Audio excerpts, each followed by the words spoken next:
साल 2025 से CUET UG और पीजी के एडमिशन में 7 बड़े बदलाव होने वाले हैं।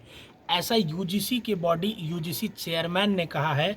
उन्होंने एक ड्राफ्ट तैयार करी है और उसमें 7 नए बड़े बदलाव जो यूजी और पीजी एडमिशन में होंगे उसके बारे में बताई है।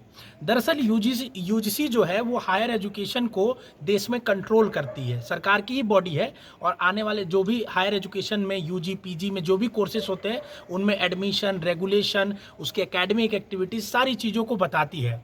तो उसने एक नया ड्राफ्ट बनाया है जिसके बेसिस पे 7 नए बड़े बदलाव क्या है वो मैं बता रहा हूँ। सबसे पहला बदलाव है बाई एनुअल एडमिशन। उन्होंने बोला है कि अब साल में 2 बार एडमिशन होंगे, एक बार जुलाई में होगा, एक बार जनवरी में होगा, ताकि किसी बच्चे का जुलाई में ना हो पाया तो वो जनवरी में ले पाए, उसको पूरा 1 साल ना इंतजार करना पड़े। अब इसमें अभी तक ये क्लैरिटी उन्होंने नहीं दी है कि एग्जाम भी 2 बार होगा या ऐसा है कि सिर्फ और सिर्फ एडमिशन 2 बार होगा। इन्होंने इसलिए ऐसा बोला है ताकि यूनिवर्सिटीज़ में कई बार क्या होता है कि एक एक सेमेस्टर वाइज 6-6 महीने पे एग्जाम्स होते हैं, तो हर 6 महीने को यूटिलाइज किया जा सके। लेकिन क्या हमारे देश की जितनी भी सेंट्रल यूनिवर्सिटीज़ है उनका इंफ्रास्ट्रक्चर, उनकी एकेडमिक कैपेसिटी इस लायक है कि वो साल में 2 बार एडमिशन ले सकती है? ये अभी क्वेश्चनेबल है। ठीक है, दूसरी बड़े बदलाव मैं आपको बताने वाला हूँ वो है मल्टीपल एंट्री एंड एग्जिट। मतलब कि अब आप एक साथ ही मल्टीपल यूजी कोर्सेज में पढ़ सकते हैं। ठीक है, कि आप दो यूजी कोर्स करना चाहते हैं कहीं भी तो कर सकते हैं, 2 पीजी कोर्स करना चाहते हैं अलग अलग यूनिवर्सिटीज़ से। हालांकि ये सारी चीज़ें एनईपी में भी कही गई थी, अभी तक लागू नहीं हुई है। 2020 का ही एनईपी है, ठीक है ना, तो 4 साल हो गया। अब ये ड्राफ्ट कब तक लागू होगा?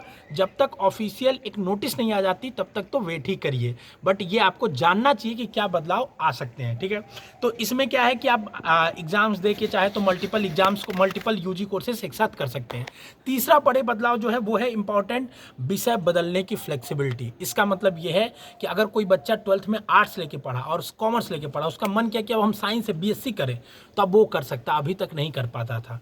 अब उसके लिए क्या नियम बनेंगे, ठीक है ना, सीयूईटी में कौन से सब्जेक्ट्स देने होंगे, किस यूनिवर्सिटी का क्या डिमांड होगा, अब ये देखना सबसे इंपॉर्टेंट है। क्योंकि देखिए सीयूईटी एक एग्जाम तो है नहीं, उसमें बंडल ऑफ सब्जेक्ट्स हैं, हर यूनिवर्सिटी की अलग अलग क्राइटेरिया है।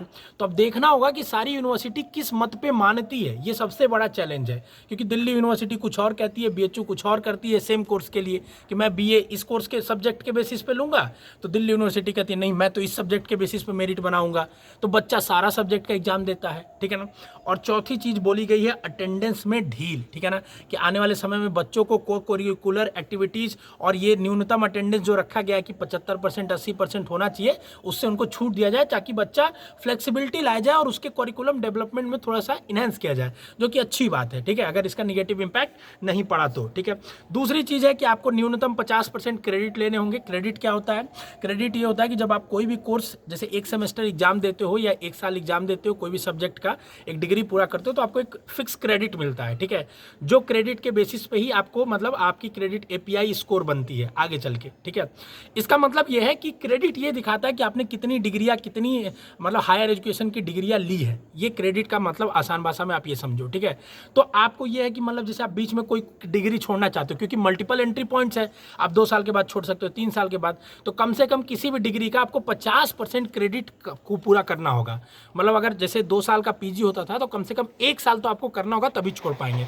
अब ऐसा नहीं कि 1 महीना पीजी पढ़े, मन नहीं किया, छोड़ के दूसरा कोर्स ले लिए, इतनी भी फ्लेक्सिबिलिटी अच्छी चीज़ नहीं है। और चौथी चीज़ है यूजी की डिग्री 3 या 4 साल की होगी, कहा यह भी जा रहा है कि 2.5 साल की हो सकती है। अब देखिए आने वाले समय में पता चलेगा कितने की होगी। और सबसे इंपॉर्टेंट लास्ट पीजी वाले बच्चों के लिए कि आपकी एलिजिबिलिटी को चेंज कर दिया गया है। ठीक है ना, उसके बारे में हम डिटेल में बात करेंगे आगे। तो यूजी कोर्सेज के लिए अगर मैं आपके सामने बात करूं तो 4 इंपॉर्टेंट बदलाव है। ठीक है ना, जो कि एक आपके बाद में पढ़ने के लिए और 3 सीयूईटी यूजी की तैयारी कर रहे हैं बच्चों के लिए है कि आप सब्जेक्ट चेंज कर पाएंगे। आर्ट्स वाले बच्चे भी अब चेंज करने का मौका ऑलरेडी सारी यूनिवर्सिटी देती है। साइंस वाले बच्चे जाके किसी भी कोर्स में पढ़ सकते हैं, लेकिन आर्ट्स वाले साइंस पढ़ सके ये अभी तक नहीं था, जिसको लाया जा रहा है। ठीक है, और साथ में मल्टीपल एंट्री और एग्जिट पॉइंट रखा जाएगा, मतलब कई सारे कोर्सेज कई यूनिवर्सिटी में एक साथ आप पढ़ सकते हो, अच्छी बात है इसके लिए। और दूसरा इंपॉर्टेंट चीज़, जो तीसरी इंपॉर्टेंट चीज़ है, बाई एनुअल एडमिशन। अभी पूरी क्लैरिटी आनी बाकी है, जब ये नोटिफिकेशन के फॉर्म में आ जाएगा बच्चों तभी हम लोग मानेंगे, क्योंकि ये अभी ड्राफ्ट है, इस पर मुहर लगेगी, सारी चीज़ें अभी सारी कमिटीज इसको मानेंगी, सारी बॉडी मानेंगी, तब जाके काम बनेगा। ठीक है, तो आप सारे अपडेट्स के लिए चैनल पे सब्सक्राइब करके रहिए, हम लोग डिटेल डिटेल्ड में एक एक चीज़ को समझाते हैं, बताते हैं और आसान भाषा में CUET की तैयारी कराते हैं। अभी से करना चालू कर दीजिए, क्योंकि बहुत सारे बदलाव होंगे। अगर पहले से प्रिपेयर नहीं होंगे तो काम नहीं बनने वाला। बेसिक शिक्षा ऐप डाउनलोड करिए, CUET की तैयारी चालू करिए। स्वस्थ रहिए, मस्त रहिए, खुश रहिए। All the best.